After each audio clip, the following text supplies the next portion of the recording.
How's it going, everybody? And welcome back to another edition of the Stupid Questions podcast. Today on the pod, we're going to be talking with Ben Hamilton from New Zealand. He is a professional triathlete who has been in the sport just a few years, really, as a professional since back in 2021, post-COVID. He came from a cycling background and competed with the likes of people such as Matteo Jorgensen and other Grand Tour riders now. So he's made quite the jump, has had quite the journey, and it's really just a great conversation. Get to dive into some of the stuff he's been going through and trying to figure out and navigate, all the way from obviously competing at this level and training at this level, but getting contracts, surviving financially. It's a really good conversation. So without further ado, I want to introduce you to Ben Hamilton. What time is it there again? It's like 7 in the morning. It's 7:10. Wow. Yeah. Hey man, thanks so much for getting up so early or I guess plugging this into your day so early. I guess you're used to getting up a bit early, but it means a lot. I know it's not easy to think that critically in the morning, at least for me. I never record that early. That's right. Thanks for having me on. Yeah, man. And I'm glad we can work it out. Yeah, for sure. So how you doing right now? I'm pretty good. This week's been a little bit hectic because I'm leaving for Sunshine Coast 70.3 tomorrow. So just trying to get a bit organised for that. And I only did Frankfurt like 3 weeks ago, so just getting a few things sorted and making sure I'm kind of recovered and not overdone. Yeah, for sure. How do you know when you are like recovered? What's a good telltale sign for Ben? For me, like if I'm back home, it's like going to like not doing a specific bike session on a Saturday and going to the local bunch ride and kind of seeing how high I can get my heart rate or what sort of heart rate PBs I can hit. Okay. And if I get it above 180, then I'm normally like, okay, I'm pretty fresh. Yeah, that's awesome. How old are you, if you don't mind me asking? I'm 25.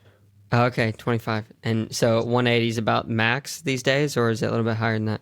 I can get it up a little bit higher. I think I got it up to higher 180s, like 187, 88 on the weekend. Okay. So that was a good indication that I'm kind of like, I'm ready. Yeah, for sure. It's interesting with heart rate stuff because I guess it depends on a lot of factors, age, how long you've been doing sports and whatnot. But so for context, I started doing some triathlon stuff maybe 4 years ago. And when I started for the first couple of years, I was able to get my heart rate like 202, 205.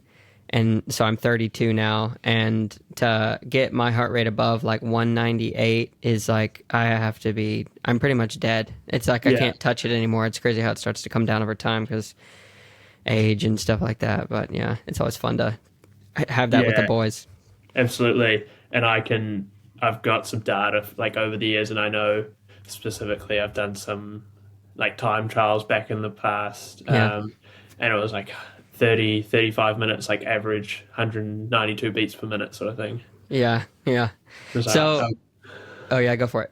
No, it's all right. I was just going to say I can't suffer like that or get it that high anymore. Yeah, it's interesting. Also, just kind of a side tangent, because I was talking to another athlete about this just a couple of days ago, like tolerance levels, like what feels comfortable even in the uncomfortable. So like there's some short course guys that I've ridden with, and they're used to going out as hard as you can, as long as you can, and just hope you don't blow up. And their level of tolerance for staying at such an intensity, like they kind of, I guess, thrive or live in that zone. But then I went out with one who is recently deciding like, okay, he's going to start doing 70.3s and middle to long distance stuff, and he gets out there and holding a 70.3 race pace. He's like, I don't know how you can do this for so long. It feels so hard. And I'm thinking like, I don't know how you can go out for an hour and just trash yourself. So it's so interesting how the perspectives on pain and tolerance kind of change based on just how much you do something. Yeah. And I like the longer distance because not that it's less painful, but it's a different pain. Like having to swim full gas and then try to get straight onto a bike and do the first however long. Yeah. Really hard. I feel like I'd be gassed by 20 minutes in. Yeah. Same. So you're from New Zealand. Are you born and raised from New Zealand? Yeah.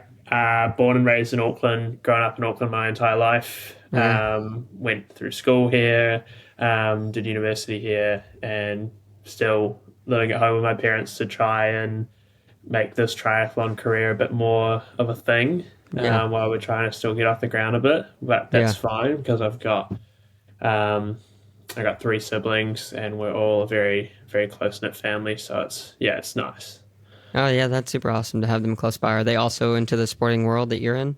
Uh, they probably were a bit more during high school. They're all full time working now, and I'm the one who's a bit different. Yeah. But Dad's still as competitive as ever and is chasing age group titles and half Ironmans. Okay, nice. Good deal. So where are you in the lineup of siblings?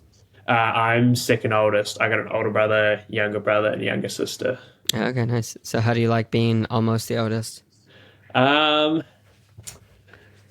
I think it's a good spot to be. There's not this huge responsibility of being the oldest, Mm-hmm. and paving the way for others to come. I can kind of not hide away, but I feel that there's less pressure on me. But I still have to set a standard for the rest of them. Yeah. Yeah, 100%. Yeah, it's always interesting to me looking at those dynamics. So I'm the oldest of three kids in our family, like two younger sisters, and some of Yeah, my friends, my closer friends, have been usually the younger ones for whatever reason in their family of lineup of kids. But it's always interesting to see. Not everybody does this, but it seems to be that the younger kids typically kind of learn from the mistakes of the older siblings, learn some of those key life lessons a little bit earlier. Not always, but it's always interesting to see that because, like, for me, I got to watch my sister make her own set of mistakes, obviously, but in the way that we kind of grew up, I'd say she made less mistakes than I made in a lot of yeah, ways. So it's always interesting to see that dynamic.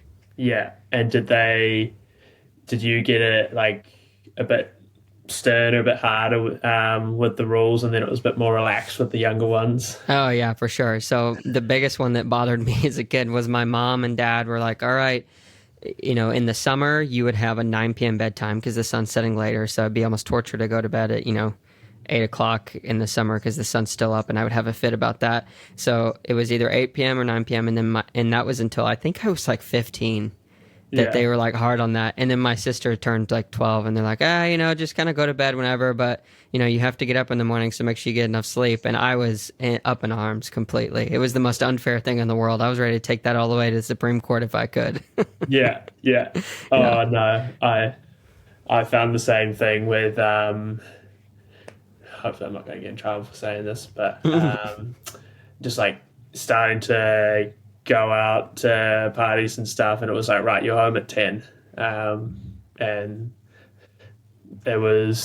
I felt like it was quite tough on me and not so tough on the others, and it Yeah. kind of just dwindled. It's like, oh, you can get yourself home. There's Uber now, and Yeah. we don't have to come pick you up. Just whilst I was like, yeah, home at 10, but it probably was really good for my sport at the time and kind of just kept me on the straight and narrow. Yeah. Yeah, for sure. No, parenting's so fascinating to me, and how parents do that. Because some of my best friends now have kids, and my closest friend, he's just having his second child, and they're only 2 years apart, and one's two, and it was just born a few days ago, and just seeing how he treats the second one already, or he kind of carries himself with less intensity, less protectiveness, just a little more laid back. It's interesting how kids do that. Like I said, I'm 32. I hope to have kids here in the foreseeable future, but I wonder how I will be regimented around like the life of a younger kid. It'll be interesting to see. Yeah, yeah. But enough about me. I would love to ask you kind of one of the key questions I love starting with the podcast, is from your perspective, who is Ben? Okay, so Ben Hamilton is a now professional triathlete from Auckland, New Zealand, and I come from a cycling background where I did my first Ironman 70.3 in March 2021. And that was after a few years of finishing school, wanting to be a professional cyclist, going to Europe for 3 years in a row, and kind of really trying to break through, but not really having any success, and coming home each year a bit mentally destroyed more than physical. And it got to the point where I wanted to do something different. So my brother had entered for Taupo 70.3 in March 2021.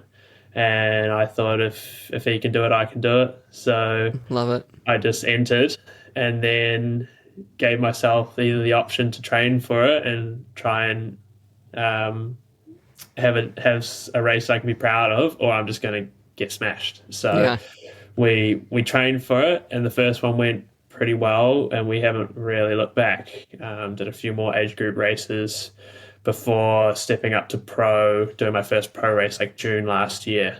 Oh, wow. So fresh. And then kind of having a really good start to this year. And yeah, that's how we connected after St. George. So yeah, that's a brief introduction about me and how I'm here on your podcast today. Yeah, for sure. So you said cycling was your background before. How young were you when you started that kind of foray? So I started high school when I was 13 or 12, 13, and instantly kind of joined the cycling squad. And I will say, like, I was doing a little bit of triathlon at that time, but not to a high level. Sure. And as time went on, I stepped away from the triathlon and focused purely on cycling because that's what my friends were doing, and I could see how successful they were being and these opportunities that were coming up for them. Mm-hmm. So I wanted to do a bit more cycling racing and try do that because we had a very good school cycling program, and that was kind of some of the best like memories I'll ever have, and just doing that. So I went with that and kind of really focused on cycling up until like my end of first year out of school, because I was slightly young for my age, so I could still race as a junior. Mm-hmm. So in my last junior year was probably my best year I ever had on the bike, where I was at the nationals. I got second in the time trial and I won the road race. So then later in the year I got to go to the Junior World Cycling Champs in Bergen, Norway. And I did another race that year in Canada at the Tour of Abitibi, and raced guys who are now like Riley Sheehan, Sean Quinn was there, and Matteo Jorgensen. Mm-hmm. Just for the guys that are now at the World Tour level. And I was racing those guys, which was like pretty cool looking at it now. But yeah, for sure. I didn't really get that pathway right, or from there. It's pretty, being from New Zealand, it's really hard to try and like break out and take that next step, but that's okay. So what makes it difficult about being a New Zealander and trying to break into that Grand Tour world? I could say some, Please do. Nobody listens to this podcast, so go on. Well, if I start out with the federation itself, there's no support on the road. It's all Olympic focused because that's where they get their funding. So they're trying to get Olympic medals, which is fine if that's their focus. But you're seeing so much crossover from their track guys to the road, and you kind of have to use the track pathway to get that support from the federation, so you can then take a step up to a World Tour cycling team later on. So I finished under 19, and then it's trying to get a team in Europe the following year. And if I was national champion of any other country, I might have got like a half decent team, or you kind of don't really know what you're doing. And coming from New Zealand to take yourself to Europe, you're so far away from home that if you get homesick, you can't just go home for the weekend and then fly back again, because we're literally on opposite sides of the world. And to do that at 18, 19, 20 is pretty demanding on most Kiwis to kind of then be in a good headspace to race well, to try and take that next step so you can get on a better team and try and make your way up the ranks. When you're racing kids from Belgium who have been racing from 12 years old, and they've got such an advantage, and they're in a team situation. If it's a Belgian team, I see it as you could be just as good as the Belgian kid, but they're going to take the Belgian kid over you any day because it's good for sponsors. Yeah. So, go for it. I was just going to say, one of the things I like about stepping away from the professional cycling is there's all these sponsors around teams, and you kind of have to adhere to the sponsors, the team sponsors, and you kind of don't get to build your own personal brand. Yeah. When you could go from one team to the next, and it's like, oh, well, there's no continuance in your personal relationships with the teams. Right. Yeah. So I'm curious to know then, kind of circled around all this context, I hesitate to ask this question because like you said, you started in 2021, and you're just really starting to debut as a professional in the triathlete world. But in retrospect, with looking back on your cycling career and then what you're doing in triathlon now, I imagine that was not an easy move. Like you said, something broke the camel's back. So I'd love to hear what that was in terms of making you want to fully make that shift to triathlon. But is there any level of you that kind of looks back on wishing that it could have been different?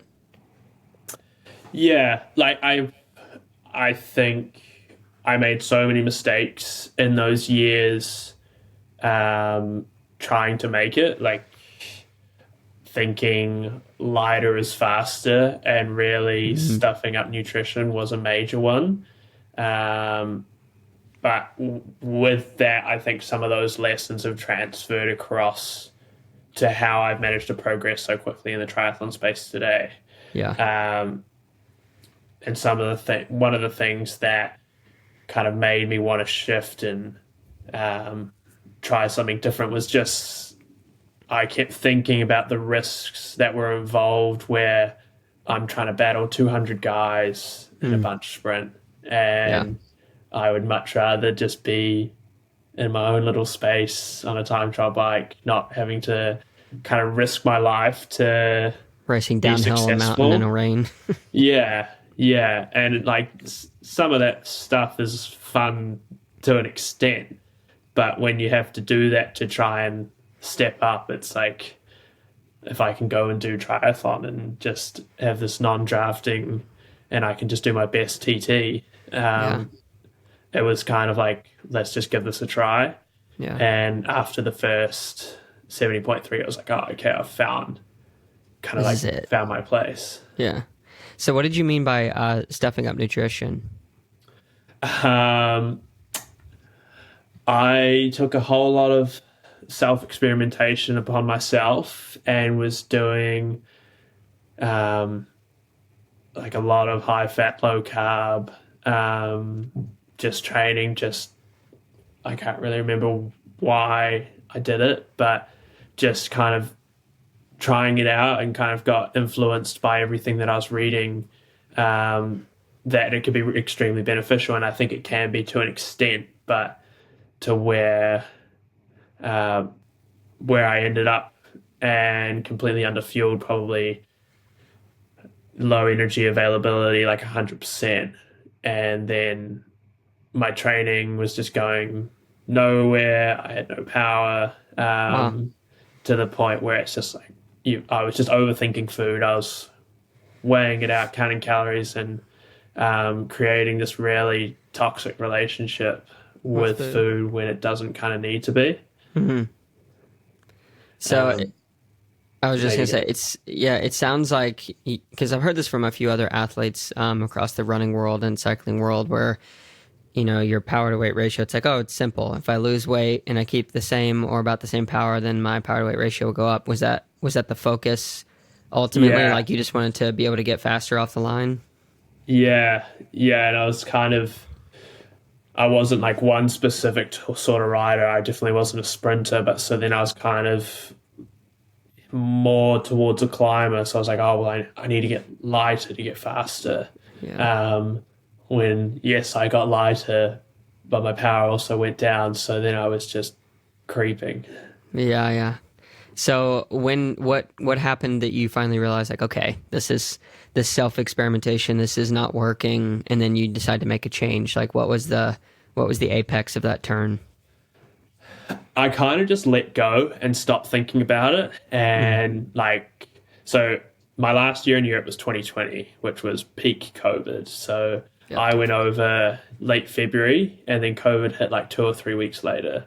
And I made the decision to stay in Europe, not knowing, as anyone did, what was kind of going on, to hopefully Yeah. ride it out and get some racing in the back end of the year. And I was on that not eating enough food pathway. And then I made the call to come home like late August, just kind of just done. Yeah. Needing to get out. I had to come home and do like a 2 weeks quarantine here in New Zealand in a hotel. So But that was horrible. um, yeah, yeah, fair to say it was pretty horrible.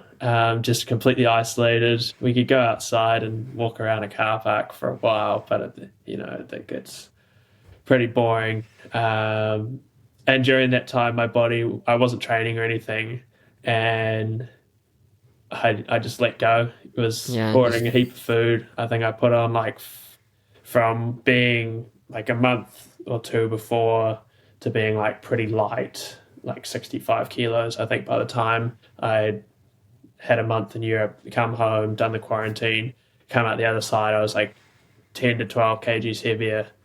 Um, so I was definitely like, well, I'd gone from being like super, super skinny, yeah, like seeing my spine sticking out of my back and stuff, to like definitely like a little bit fat. But yeah. it was kind of the recovery process Hmm. that I needed. Yeah, And then it kind of just slowly came off, or slowly my body just developed itself into what it is now, where yeah. it just probably just converted that fat to muscle, and the weight actually hasn't changed like too much from there. Oh, good. Oh, that's good, man. Yeah, it's one thing about triathlon that I really like is, and I guess it exists somewhat in other sports, but triathlon affords the opportunity for lots of different body types to do pretty well. Because I mean, you have the guys like Lionel Sanders, for example, looks like an absolute just chiseled from marble, not an ounce of Mm. fat in his body. And then you have other people who, let's just say like Christian Blumenfeld, like he's more barrel chested, doesn't look like he's just absolutely shredded, obviously fast. Like there's the same in the women's category, tall, skinnier, lean, or shorter, stockier, whatever. That's one thing I really do appreciate about the sport is there's a lot of, I guess, awareness around positivity Yeah, when it comes to eating healthfully and, fueling for what you have to do rather than what you think your power number should be or whatever. yeah. I think having Christian at the forefront of the men's races, being one of the best or if not the best in the world, um, it makes people think differently about what they're doing, Hmm. and there's not this one size fits all image. Yeah. And just honestly, just listening to your body and what it needs. Yeah. Yeah.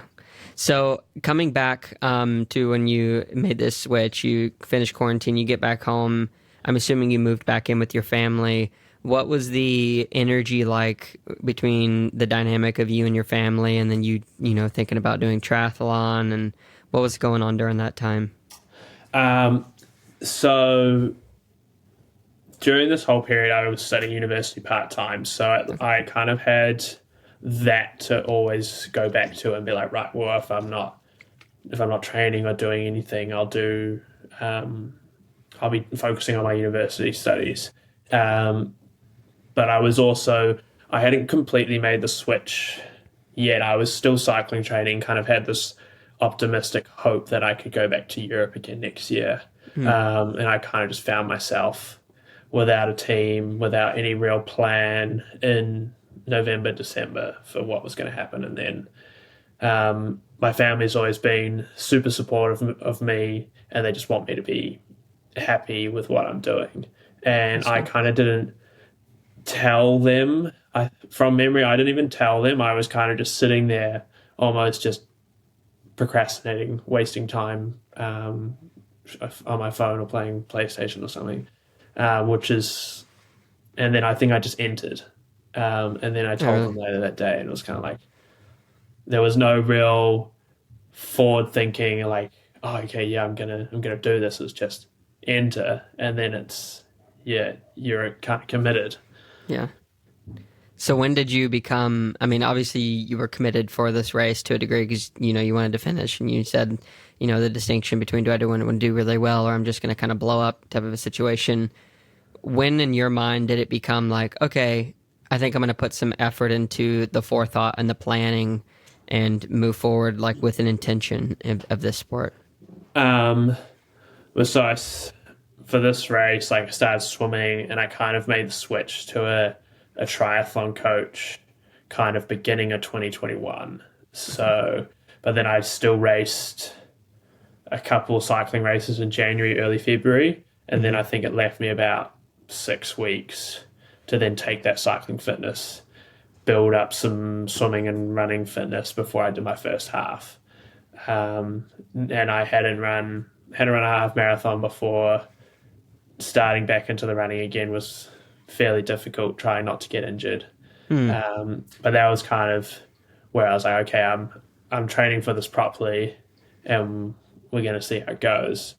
But still, with COVID so much around, I think the race got delayed by 3 weeks, which worked in my favor.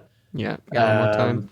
But then, still not knowing if we were going to get any more races in the foreseeable future. And I think my next half Ironman wasn't until January 2022. So there was kind of then 9 to 10 months between each half. Okay. Yeah, it's pretty good. So as you have been invested more in this sport now, obviously like your goals have changed. It's no longer, oh, I'm a cyclist, want to be in the Grand Tour or whatever, whatever the pinnacle of that would have been for you, maybe Tour de France or something. With triathlon now, what is the new manifested goal, like the shining light on the hill that you're running after? Um, it came around like quite quickly. Like I thought I was going to have to. Well, it's probably Kona. Like Kona is the pinnacle, Yeah. and the fact that I've qualified for Kona this year is kind of, it was a goal for sure, but I wasn't actually sure if I was going to be able to do it. So I think if I try and ask myself, what do I want to have achieved in like 10 years' time? I think being on the podium at Kona would probably be like one of the biggest. Yeah. So with Kona only happening every other year now for men and women, and Nice being kind of the other option, if you qualified for both and you won both, which would mean more to you then? Kona. Definitely Kona. See, I wonder if they're ever going to be able to shift that. I don't think they will because it's such a legend in the minds of everyone, and just Alihi Drive, it's kind of this over dramatization, romanticizing of that race. But what do you think it is about Kona for you that like would satiate that desire? I think it's just the history and the battles that have happened on those roads before. That's what, like I have books sitting here next to me that I should probably read, but about like some of those battles in Right. Kona. Um, and people want to go out there and they want to try and have their own battles on, Yeah. which is most likely the run course, but they want to have that feeling. And I think, well, I haven't raced it yet, but knowing the course that it's just like one out and lap, out and back on the bike, one out and back on the run. Not many races are like that these days. Yeah. And I think it creates a completely different challenge. And obviously, there's the heat to factor in. Hmm. I don't know that. Yeah, the history definitely. yeah.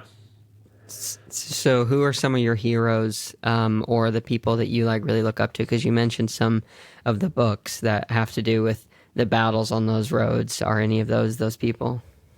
Um, some of them are they're a bit older there, but my sort of like triathlon hero, I guess, was being from New Zealand when I was younger. I was definitely looking up to the likes of Hamish Carter, who won the gold medal in Athens. Hmm. And then it was definitely the likes of Jan Frodeno, kind of paving the way and coming across from short course to long course. And I was lucky enough to be in Beijing and actually watch the triathlon as a young kid. Oh, And really? then, yeah, and then Wow. kind of watching his success in the long course stuff. And just, yeah, it was pretty cool to follow. Yeah, for sure. Have you met any of these guys? Have you met Jan? No, I haven't. I've spent a bit of time training in Girona in the last 5 years. I think I saw him like go past the other way once, and but It's closer yeah, than most people get. true. Yeah, it does. So if you had the opportunity to sit down with Jan and just, I don't know, shoot the breeze, do you have an idea of like what you would ask him? What kind of things you'd talk about? Um, Not really, but I guess one thing that pops into my head was he did the he did like an Ironman during COVID where I think he just swam lengths of his pool, did 180 k's on Swift and on the treadmill, and would ask him like how painful was that, Yeah, seriously. because that was crazy. Yeah. Um, but I think he did such a great fundraiser for that. I can't remember how much he raised, but it was a very cool event. Yeah. Yeah, no, there'd be too much to talk about, really. Yeah. Yeah. It's interesting with COVID. I feel like it brought out a lot of creativity just in the overall human population. Don't get me wrong, COVID was a absolute horrendous time, but people got so Yeah, creative. We can even just focus on the sport for a second, just how people were trying to get in swim training, tying bands around their waist and like hooking themselves up to a wall and just treading water, or like the whole skateboards against the wall with bands and yeah, stuff. People got so creative. The racing that happened on Zwift, it was so interesting. yeah. We had such a kind of delayed COVID effect to the rest of the world because we kept it out for so long, and I think it Mm, was later in 2021 where we couldn't even still go to the pools because yeah, they were just shut completely, and it was kind of winter time, so no one, well, the crazy were going open water swimming, but it was pretty cold.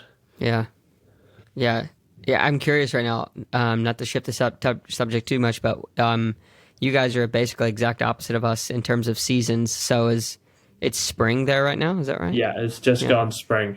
Okay. So what kind of temperatures are we talking about right now where you're at? It was about 7 degrees driving to swimming this morning. Okay. But we'll maybe, if it's a nice clear day, we'll maybe get into the 20s, but normally kind of like low to high teens. Okay. If we get big southerly winds up from Antarctica, Yeah. we could be back down like 10-degree days, even Oh well. colder. Cold, yeah, for Um, sure.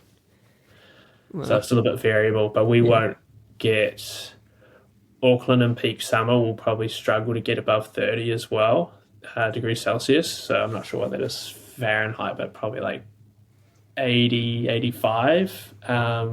Yeah, 80 is like 26 degrees Celsius, I think. Yeah, not too much warmer than that, which is quite nice. Because yeah, a bit as Yeah. the world keeps changing, everything just keeps getting hotter and hotter. Yeah, yeah, yeah. So one of the reasons I reached out to you and trying to get a few other New Zealand guys on is, one, I haven't had any, but two, I'm going to be coming there in December for the World Oh Championship. And yes, oh, dude, have been planning this is probably going to be the most epic trip of my life because my in-laws are kind of funding the thing. So shout out to them. But we're going to come December 9 and we're not going to go home till like January 2nd or 3rd. So we're going to do like the whole country, see a bunch of stuff, mountain bike and whatnot. But as I've been doing research, I was like, my goodness, this has to be the coolest island chain of any island archipelago in the world. Like there's so much diversity that seems to be just waiting to be discovered. Have you traveled a lot throughout your home? We've done a lot of driving up and down the country for sporting events over the years. Yeah. I haven't actually done, like, I guess one of the big ones that people come and do is Hobbiton. Yeah. I haven't done that myself, but it's probably definitely a must do. Yeah, I've done quite a bit, like always kind of driving down to like Palmerston North for cycling events. Haven't done too much of the Upper South Island. Have done kind of Christchurch to Queenstown quite a bit. But there's still so much to discover for me as well. Like Nelson, Kaikoura at the top of South Island would be really, really cool spots to go and explore. You're going to probably have a pretty awesome time and not want to leave. Yeah. No, I'm super excited. Are you going to be like, have you qualified for World Champs? Are you going to be doing that race? Yes, I have. Yeah. I qualified for that October last year in Langkawi. Okay, nice. This is going to be your first time doing that as a World Championship race. So how are you feeling about, having the home field advantage? It's going to be pretty awesome. This was one that was kind of similar to Kona. I wanted to qualify, but I wasn't actually sure if I was going to. Yeah. And then Langkawi, there was 3 slots and someone already had one and it rolled down to me in 4th. And I was like, oh, cool. Like, yeah, got a slot. Don't even have to worry about it anymore because having the home world championship was like, this is never going to happen again whilst you're racing. So have to qualify. And for me, like it was supposed to happen in 2020, I think end of 2020 when I hadn't even started my triathlon career. So to have the opportunity to race it and to race it as a pro is going to be so, so cool. And I have probably one of the better support teams out there. So to have family and friends all there cheering me on is going to be insane. Yeah. You think you like, what are you gunning for? Are you like, oh, I can win this thing, or you have your eye on a certain spot? I'll be honest, like I think I'm probably can't win the race because my swim is still like a work in progress and it is getting better, but the likes of Hayden Wilds, who is New Zealand's top triathlete, coming across from short course to 70.3, like he is one of the favorites. Yeah, for sure. And I'd say Kyle Smith and his success in the T100 is also one of the favorites. So those are probably the 2 Kiwis that are gonna hopefully perform the best for all of us, because if we can get those guys at the top of the podium, I think all Kiwis, including myself, no matter what happens in my race, will be happy. Yeah.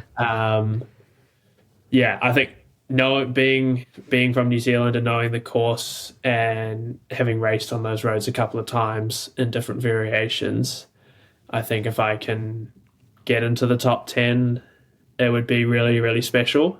Yeah. But I know that's going to require a very, very fast swim, ride the packs, but ride the packs well and be at the forefront to then run 110 or better to put yourself in the top 10. Yeah. What's your best run to date? I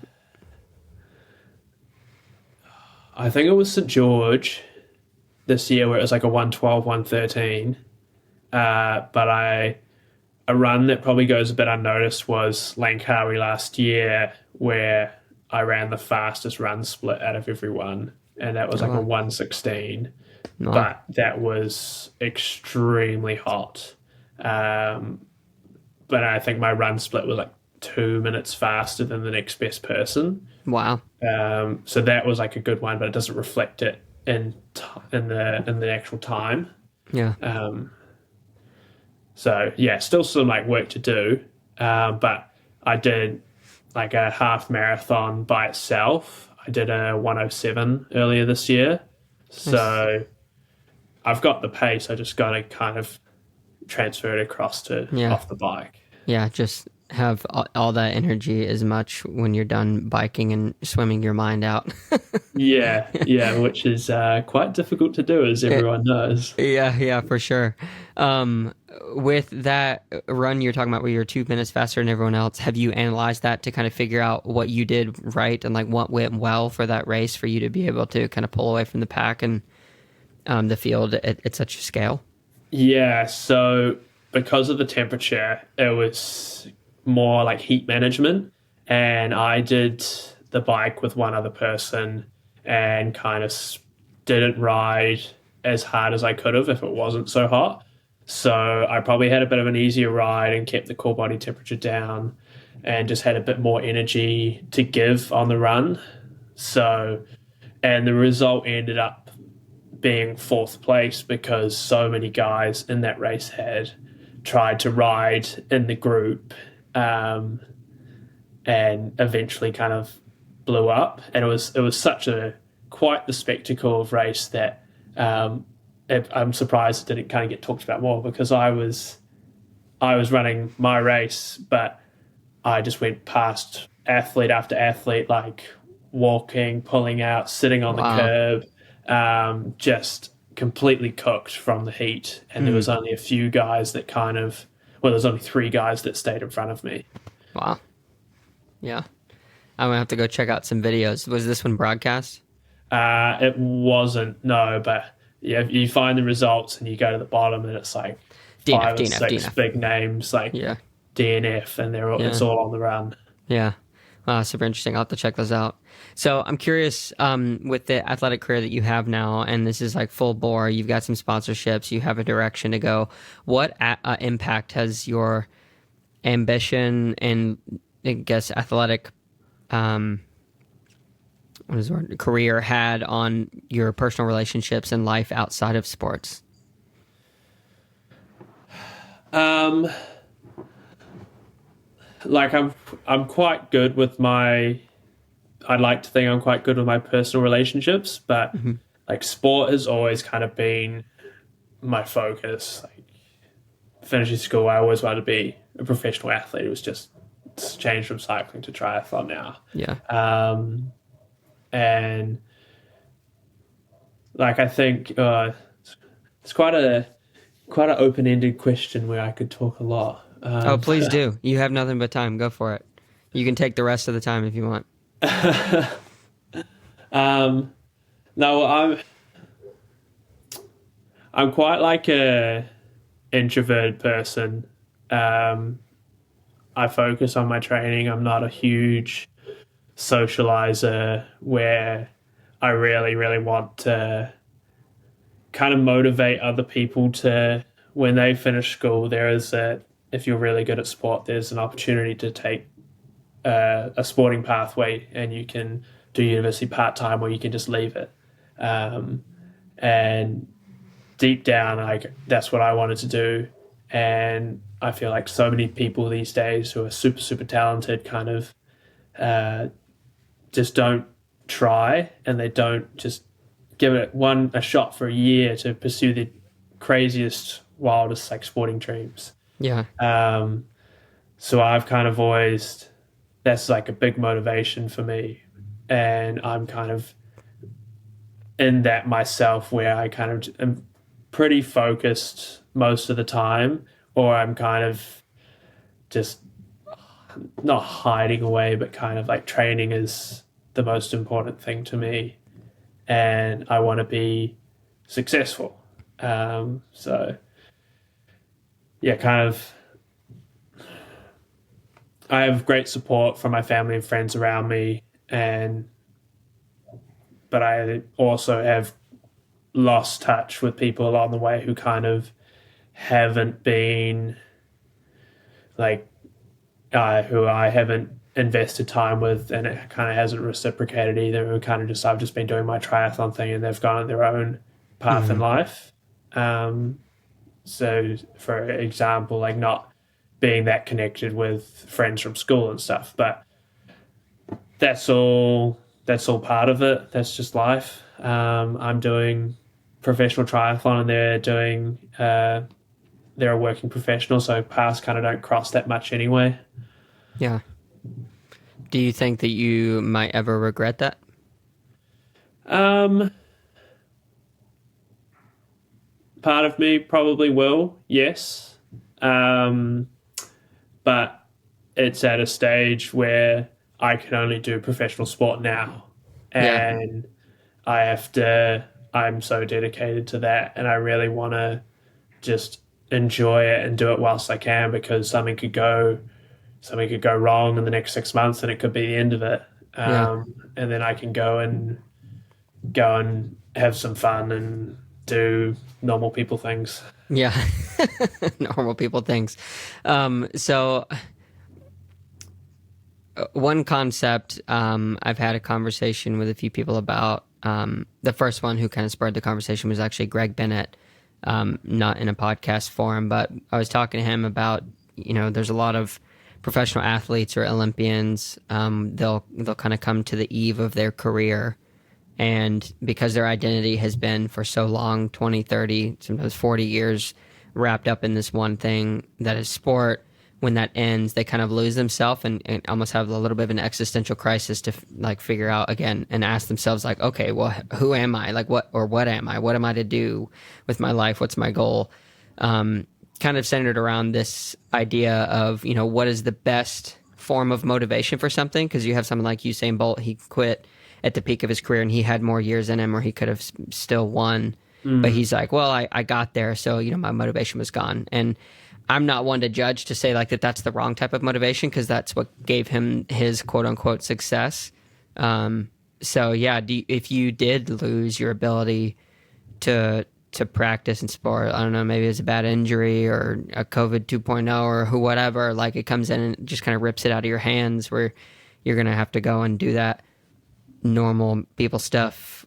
Yeah. How do you think you would take it? Like, what do you think you would do?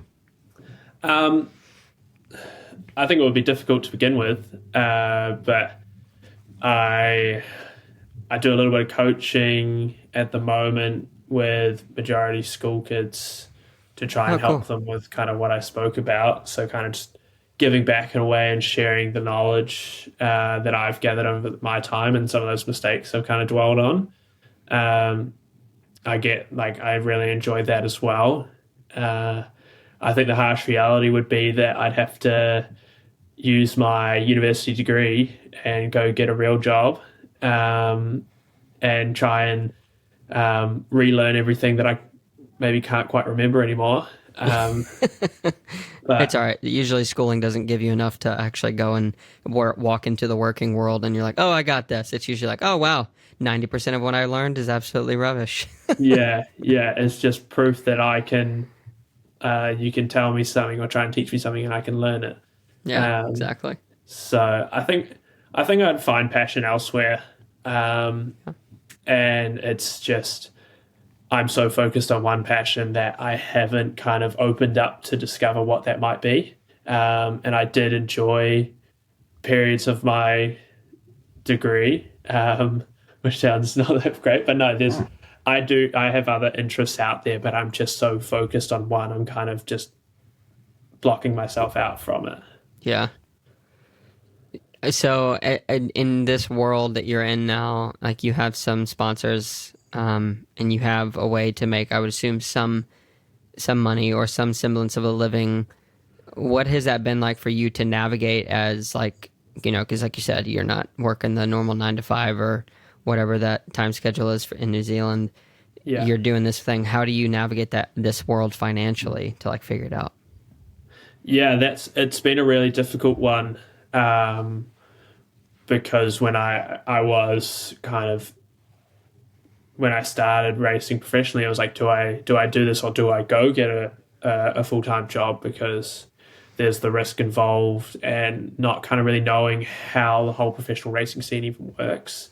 And I was lucky enough to get some support from a good friend to financially just to get me up and going, so I can kind of then actually justify and be like, I can go to these races and kind of train a bit more full time, because I've been majority of last year I was working like 1.5 days a week, just to have some money coming in and coaching.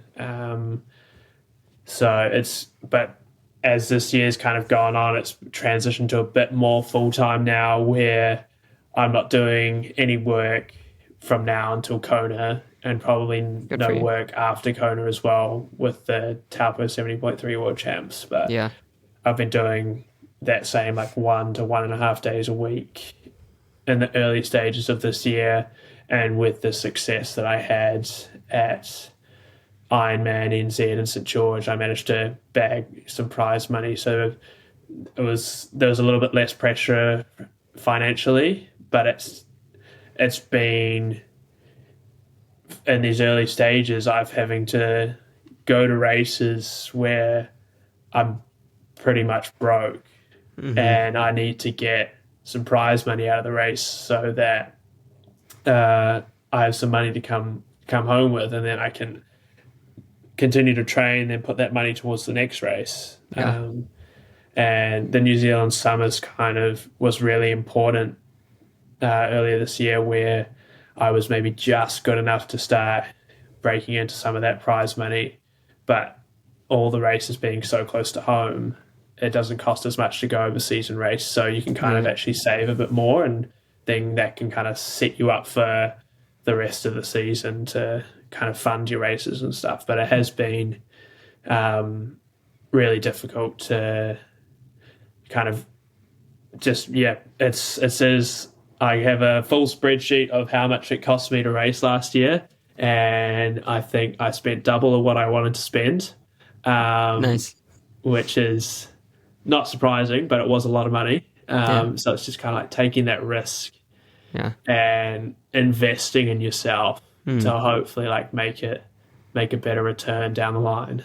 Yeah, it's definitely, I think, being a professional athlete, at least in triathlon, because it is so individualized, it's definitely entrepreneurial and requires a great deal of risk to be able to kind of break in and to figure out like what you're made of. So I'm curious, as you're racing, like you said, oh, I'm going to this race, I'm broke, and I need to break into some of this prize money so I can continue the feeding of this monster. Yeah. How does that affect your mindset, like when you're at mile 27 on the bike and, you're not sure if it's going to go your way? Like, what do you think about it at all? Thankfully, I don't. It's kind of like in the back of my mind, like before racing.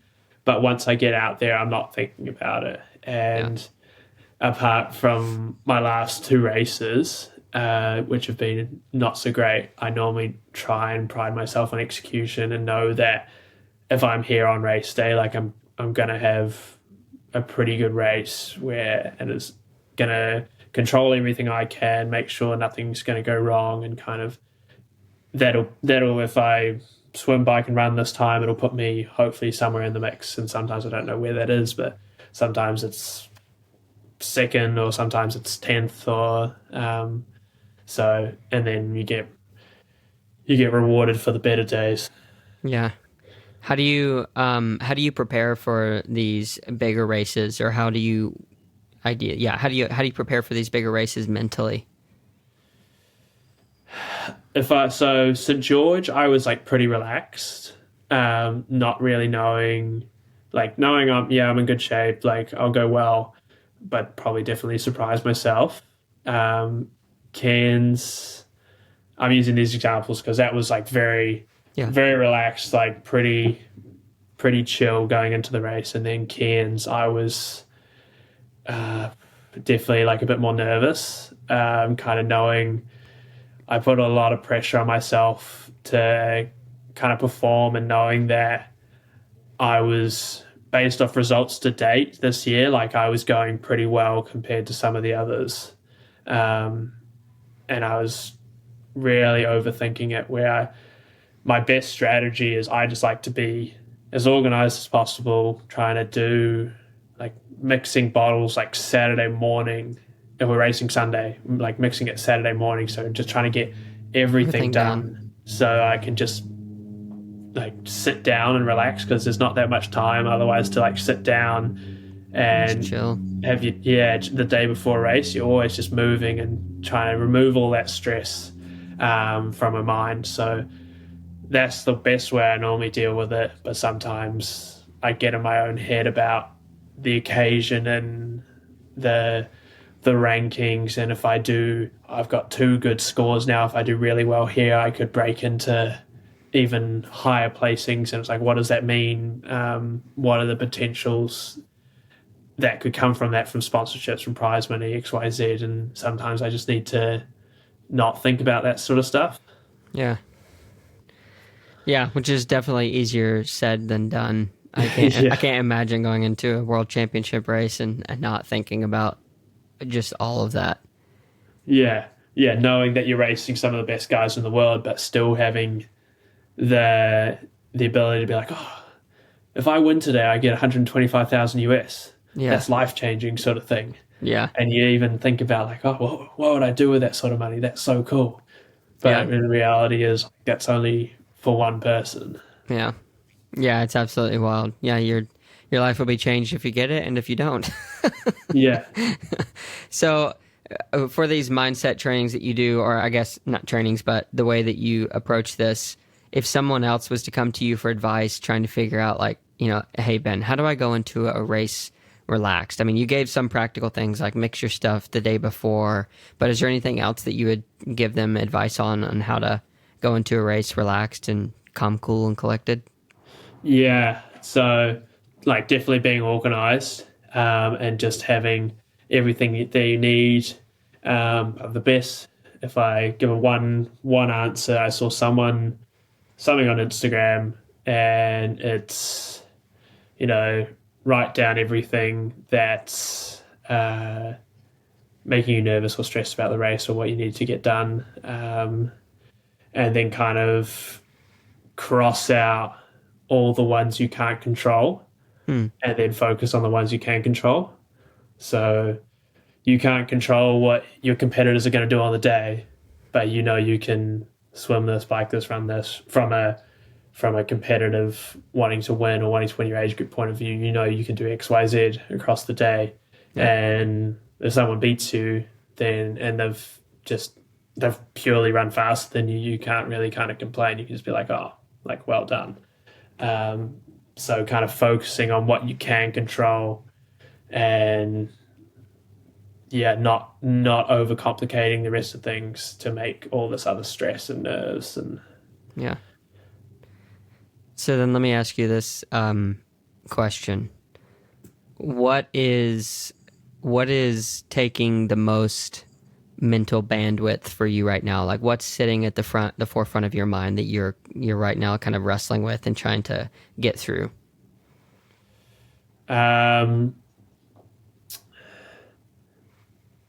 Overall, because I guess in the next 24 hours it's going to be traveling, and traveling is always like a little bit stressful. So of course, I'll be packing later today. So that's probably like kind of there. But then, so I coach myself, and I have been for the last 18 months. And one of the other big things on the forefront is like training for Kona. Like, yes, I'm in Auckland, but it's going to be such a different climate going to race there, and it's not hot enough here right now. And I haven't made any plans for going to somewhere in Australia or somewhere else to train a bit hotter.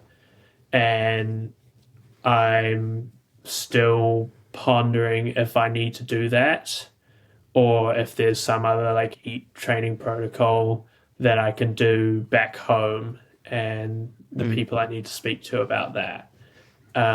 Just trying to come up with a better, well-rounded overall plan, because I've never done Kona before. Yeah, that's going to be a huge one. You've only done How many other Ironmans? Was it just Ironman Australia? I've done 4 now. My Oh, wow. first, I did a Challenge Gunsan last year, which was in Korea. Then I did Ironman New Zealand earlier Okay. this year. Then I did Ironman Cairns. And I did Okay. Ironman Frankfurt Okay. just recently. But Yeah. Cairns, I was a DNF. Frankfurt was not a great day. I was supposed to do Ironman Canada last year as well, but that got cancelled because of Yeah. the fires and stuff. Yeah, I remember that. Yeah. Okay, nice. Yeah, big races. Yeah, man. Well, all the best to you. I mean, I can't imagine preparing for 2 world championship level races in the same year, that close together. And especially like what you're saying with the different variables around weather and heat and where to train and where not to train. It should be super interesting, but I'm excited to follow the journey and see how it's going.